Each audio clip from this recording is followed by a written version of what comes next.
Good evening, friends. Today we'll go through the second function of RBI, banker to the government. मतलब RBI acts as a bank of the government. तो central to the central government as well as state government. State government के लिए भी bank है, तो central government के लिए भी बैंक है. तो अभी हम देखेंगे कि जो भी बैंकिंग या फाइनेंशियल ट्रांजैक्शन करना होता है वो आरबीआई करेगा on behalf of central bank, central government as well as state government. तो all the governments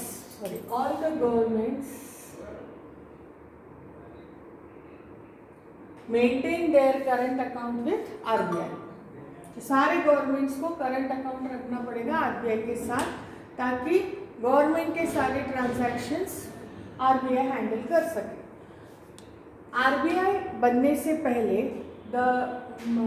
RBI establish होने से पहले ये सारे important financial transactions were handled by imperial bank of India.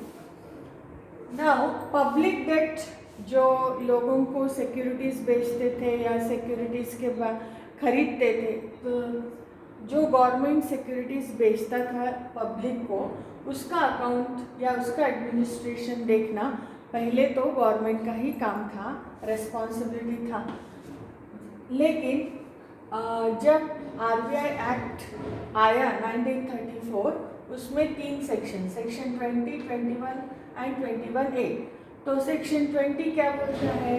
Bank, RBI का ऑब्लिगेशन है कि सारे banking transactions of the government, central government, उन्हें देखना.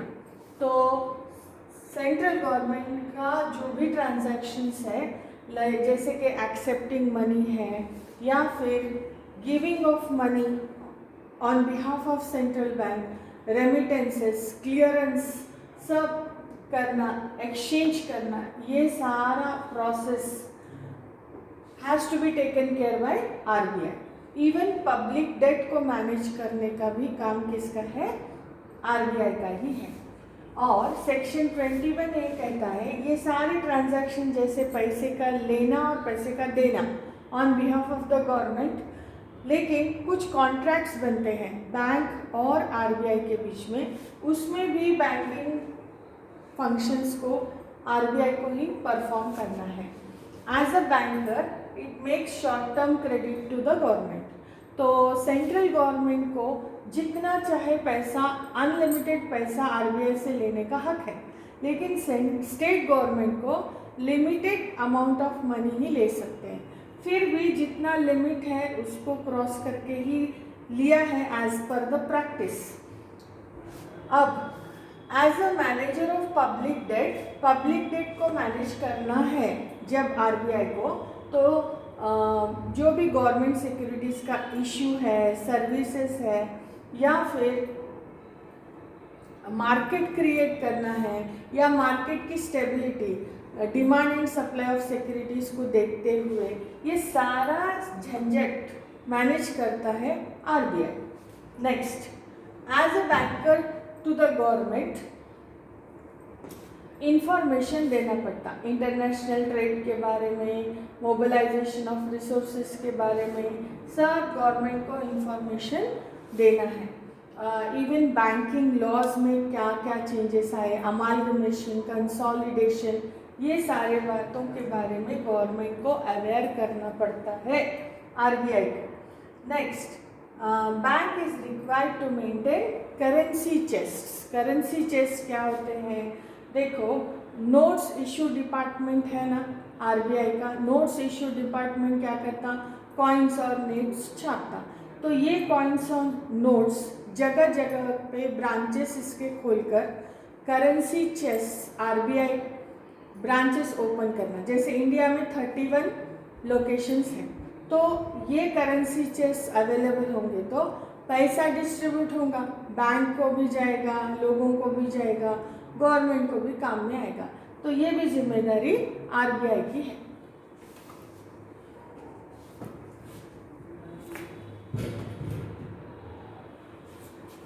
नेक्स्ट फंक्शन है adviser to the government. Government को एडवाइस करता है आरबीआई। जैसे कि सेंट्रल बैंक, सभी कंट्रीज में सेंट्रल बैंक का काम है एडवाइस करना गवर्नमेंट को।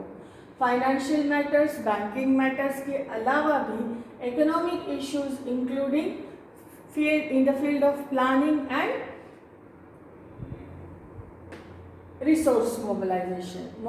कहाँ से आएंगे रिसोर्सेज, प्लानिंग तो करते लेकिन रिसोर्सेज कहाँ से मिलेंगे, इन सब के बारे में एडवाइस करता है गवर्नमेंट को। Special responsibility in respect of financial policies and measures. Financial policies और मेजर्स कंसर्निंग न्यू लोन्स, नया लोन दिया तो वसूल कैसा करना उसके बारे में। एग्रीकल्चरल फाइनेंसिंग कैसा होना, कोऑपरेशन, कोऑपरेटिव ऑर्गेनाइजेशंस कहाँ कहाँ होना चाहिए, इंडस्ट्रियल फाइनेंस कैसा होना चाहिए, and legislation affecting banking and credit. इन सब के बारे में रिस्पॉन्सिबिलिटी तो आरबीआई की ही है। Next, bank advice is sought. जैसे कि फायर प्लान्स बनाते हैं अपने पास इंडिया में, तो फायर प्लान्स में फाइनेंसिंग पैटर्न, कौन से प्रोजेक्ट के लिए कितना फाइनेंस और रिसोर्स मोबिलाइजेशन कैसा होना, and institutional arrangements for banking and credit matters, ये सारा एडवाइस करना है गवर्नमेंट को RBI. Bank has to render advice on various matters of international finance. International finance के लिए भी आरबीआई गवर्नमेंट को एडवाइस करता है। और जैसे कि थोड़े मैटर्स में contract between government and banks जहाँ होता है वहाँ तो एडवाइस करता ही है सेंट्रल गवर्नमेंट को फॉर्मली और इनफॉर्मली। इसके अलावा स्टेट गवर्नमेंट को थ्रू गवर्नर्स भी एडवाइस करता है। और periodically central government has to inform the government regarding the development or maintenance of about financial market। financial market कैसा डेवलप होगा इसके बारे में periodically inform करना पड़ेगा RBI to government. Bankers bank, bankers सारे बैंकों का भी वो बैंक है। जैसे कि इवन स्टेट गवर्नमेंट के लिए भी वो बैंकर है। जो भी स्टेट गवर्नमेंट के बैंकिंग ट्रांजैक्शंस है through an agreement RBI will take care of it. It holds cash reserves, जो भी कैश रिजर्व्स है वो होल्ड करता है। फंड्स, शॉर्ट टर्म फंड्स भी देता है। और जहाँ जहाँ भी सेंट्रल गवर्नमेंट से पैसा स्टेट गवर्नमेंट को जाना है तो ये भी काम आरबीआई ही करता है। नेक्स्ट, लेकिन RBI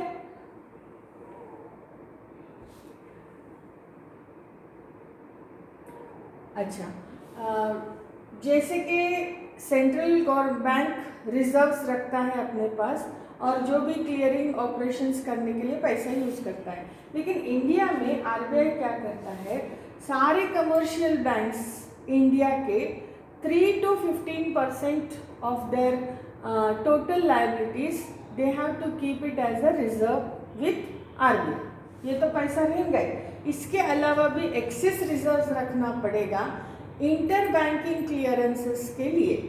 this is what is important. Then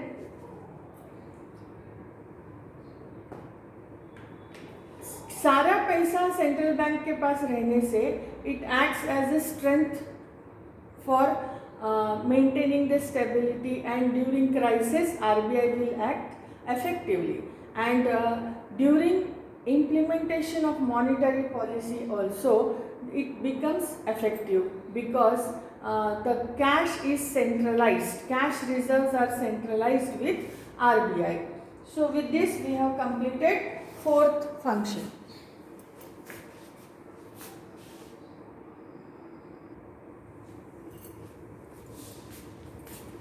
Now we will go through the fifth function of RBI, lender of last resort. Lender of last resort means कोई भी देने वाला नहीं है तो सारे बैंक्स आरबीआई के पास ही जाएंगे पैसा मांगने के लिए। So for all scheduled commercial banks RBI acts as the lender of last resort. Then commercial banks have to meet its requirement from other sources rather than RBI. मतलब अगर कमर्शियल बैंक्स को ज़रूरत है तो दूसरे तरफ से रिक्वायरमेंट फुलफिल करना या दूसरे सोर्सेस को जाना, लास्ट में RBI के पास आना. लेकिन एम्पिरिकल एविडेंस मतलब रियल प्रैक्टिस में क्या हो रहा है, जब भी ज़रूरत रही commercial banks are moving towards RBI and lender of last resort के बदले में RBI क्या बन गया, लेंडर ऑफ रेगुलर रिजॉर्ट. मतलब बार बार पैसे दे रहा है, फ्रीक्वेंटली दे रहा है किसको, कमर्शियल बैंक्स को, जब भी ज़रूरत है तब. लेकिन सेंट्रल बैंक जैसे कि दूसरे कंट्रीज़ में भी है सेंट्रल बैंक, तो क्या कहा गया है इस फंक्शन के बारे में कि ये function, this function has come to be regarded as sine qua non. Sine qua non means without this nothing will happen or without this nothing is possible. मतलब इसका होना बहुत ज़रूरी है. इन दिस कैपेसिटी मतलब अगर सेंट्रल बैंक नहीं रहा तो कहाँ जाएंगे, तो लेंडर ऑफ लास्ट रिसोर्ट है, तो इसका होना बहुत ज़रूरी है, इसके बिना नहीं चलेगा. नाउ ये कैपेसिटी में, इस फंक्शन की कैपेसिटी में RBI का रिस्पॉन्सिबिलिटी क्या है, टू मीट डायरेक्टली और indirectly all reasonable demands of all banks and financial institutions. जो भी फाइनेंशियल एकोमोडेशन है वो कमर्शियल बैंक्स का या फाइनेंशियल इंस्टीट्यूशंस का जो भी रिक्वायरमेंट है फाइनेंस का, तो वो एकोमोडेशन RBI प्रोवाइड करना ही है. That is the responsibility of RBI. Supervision of banks, next function, banks को सुपरवाइज करना भी RBI का फंक्शन है. तो RBI's responsibilities for the development of adequate and sound banking system. तो apart from general supervision, RBI का responsibility क्या है कि इंडिया में एडिक्वेट और साउंड बैंकिंग सिस्टम चाहिए, क्योंकि जो भी ज़रूरतें हैं ट्रेड, इंडस्ट्री एंड कॉमर्स, उसको मीट करने के लिए एडिक्वेट बैंक्स भी चाहिए और साउंड बैंकिंग सिस्टम भी चाहिए. उसी हिसाब से दो एक्ट्स, एक RBI एक्ट 1934 और बैंकिंग कंपनीज रेगुलेशन एक्ट 1949, दोनों भी RBI को पावर्स देते हैं, एक्सटेंसिव पावर्स देते हैं कि supervision and control of commercial banks and cooperative banks. Even it can call for information, जब भी ज़रूरत पड़ी इंफॉर्मेशन गैदर कर सकता है RBI. इसके अलावा डायरेक्शंस भी इशू कर सकता है even to non banking institutions, जो भी डिपॉजिट्स रिसीव करते हैं उन सबको डायरेक्शंस दे सकता है, ऑर्डर्स दे सकता है. And the act empowers the bank to regulate. कैसे कंट्रोल करेगा, through regulation can be done through issue of licence. जो भी बैंक अपना ब्रांच बढ़ाना चाह रही है उसके लिए लाइसेंस देने के हिसाब से भी रेगुलेट, कंट्रोल कर सकता है. उसके अलावा रिजर्व्स को मेंटेन करना और एसेट्स को मैनेज करना.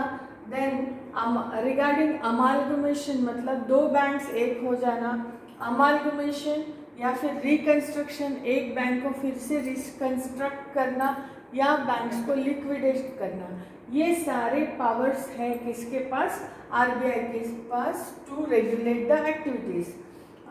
और सारे बैंक्स को पीरियोडिक रिपोर्ट भेजना है किसको, RBI को. इसके अलावा RBI कंडक्ट्स पीरियोडिक इंस्पेक्शन, कभी भी जाकर बैंक्स को इंस्पेक्ट कर सकते हैं. और ये रेगुलेशन और control of RBI of all the commercial banks क्यों ज़रूरी है, to have the proper growth and the sound banking system. तो बैंकिंग साउंड होना, उसके लिए ये फंक्शन भी ज़रूरी है.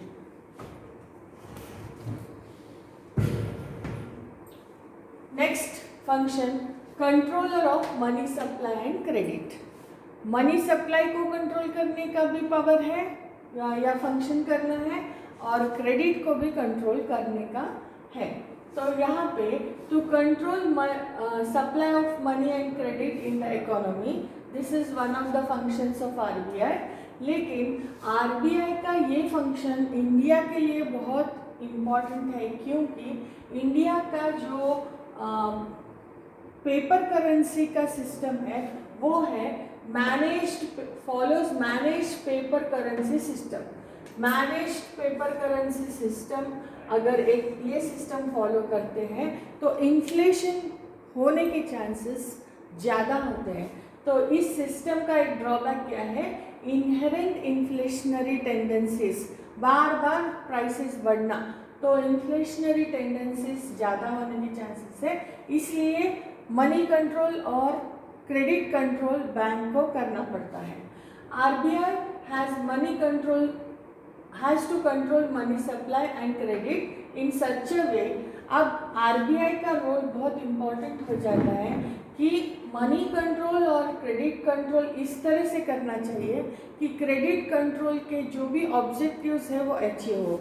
जैसा कि control of money supply and credit supply इस तरह से करना कि प्राइस स्टेबिलिटी हो, प्राइसेस ज़्यादा ना बढ़े, एम्प्लॉयमेंट फुल हो, इकोनॉमिक ग्रोथ हो, और बैलेंस ऑफ पेमेंट, जो एक्सपोर्ट्स और इंपोर्ट्स होते हैं तो वो बैलेंस ऑफ पेमेंट इक्विलिब्रियम रहे, फेवरेबल नहीं तो भी इक्विलिब्रियम रहे। बैलेंस मतलब दोनों में, एक्सपोर्ट्स और इंपोर्ट्स में ज़्यादा फर्क ना हो, इक्विलिब्रियम रहे। अब समझो आरबीआई को क्रेडिट कंट्रोल करना है तो it adopts various techniques of credit control, quantitative and qualitative methods. इसके अलावा RBI has wide powers to influence the volume of money supply directly या इनडायरेक्टली। मतलब क्रेडिट कंट्रोल मेथड्स अडॉप्ट कर सकते हैं और मनी सप्लाई के लिए पावर्स है आरबीआई के पास टू कंट्रोल इट। अब हम लोग देखेंगे next function, foreign exchange control and management. Foreign exchange control and management में आरबीआई क्या है, custodian of countries foreign exchange reserves. मतलब वो पूरे कंट्री का फॉरेन एक्सचेंज रिजर्व्स को कस्टोडियन है, मतलब उसको देखने वाला या गार्ड करने वाला है। It manages exchange control and first exchange control was imposed in India in September 1939. अब exchange transactions, foreign exchange transactions के रिसीट्स एंड पेमेंट्स को, जो भी एक्सचेंज ट्रांजैक्शंस होते हैं रिसीट्स एंड पेमेंट्स को, अब it is controlled by the FERA act, foreign exchange regulation act 1973 में पास हुआ। लेकिन इस फेरा एक्ट को दूसरा नाम दिया गया है, प्रपोज किया गया है फेमा। फेमा मतलब foreign exchange management act.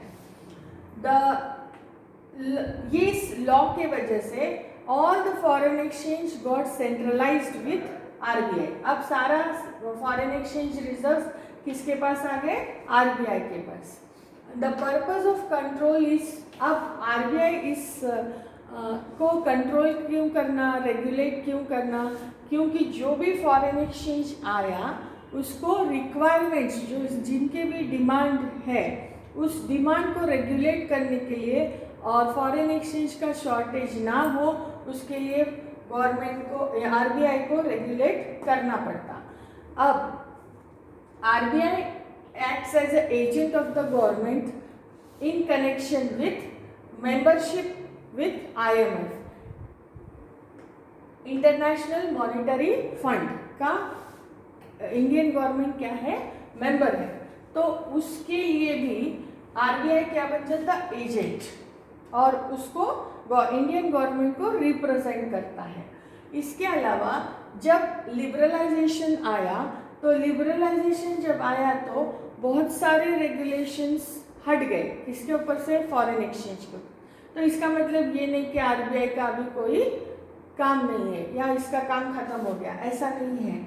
RBI को जब जब इंटरवीन करना बहुत ज़रूरी है, क्योंकि ऐसा हो सकता है, चेक करना ज़रूरी है कि अनवारंटेड एंड अनजस्टिफाइड वॉलेटिलिटी, रुपी का वैल्यू कम होना या ज़्यादा होना, बहुत ज़्यादा ऐसा जो फ्लक्चुएट होता है अगेंस्ट अदर करेंसीज, इसको रोकने के लिए, अनवारंटेड एंड अनजस्टिफाइड वॉलेटिलिटी को रोकने के लिए of the rupee value in connection with against other currencies, इसको रोकने के लिए भी आरबीआई का इंटरवेंशन बहुत ज़रूरी है. We have completed 8 functions. Still to our left.